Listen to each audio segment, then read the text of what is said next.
জঙ্গল না হয়ে যায়, এই জন্য পাতাগুলো কেটে দিতে হয়। যদিও পাতা কাটা ম্যান্ডেটরি না, তবে পাতাগুলো কাটে দিলে একটু নিচের 1/3 পাতা কাটে দিলে ফলনগুলো ভালো হয়।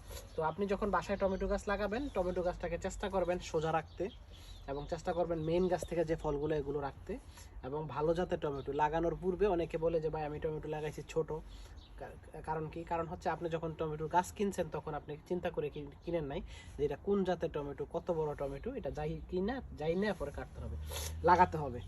তো এইভাবে আপনি টমেটো গাছ লাগালে দেখেন খুব খোলামেলা, নিচে আমি ইচ্ছা করলে শাক চাষ করতে পারবো। এখন যে গ্যাপ আছে এই গ্যাপের মধ্যে কিন্তু এই যে দেখেন আমার হেলিঞ্চি শাক হয়ে রয়েছে, হেঁচি শাক যেটাকে বলে, এখান থেকে শাক খাইতে পারবেন।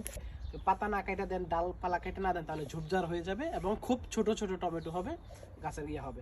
তো আপনারা টমেটো গাছের ক্ষেত্রে এই জিনিসটা ফলো করতে পারবেন, ভালো জাতের গাছ মূল গাছ থেকে টমেটোগুলো রেখে দেওয়া, আর আশেপাশের পাতা এবং ডাল আস্তে আস্তে কাটতে কাটতে কাটতে কাটতে উপরের দিকে উঠিয়ে নিয়ে যাওয়া।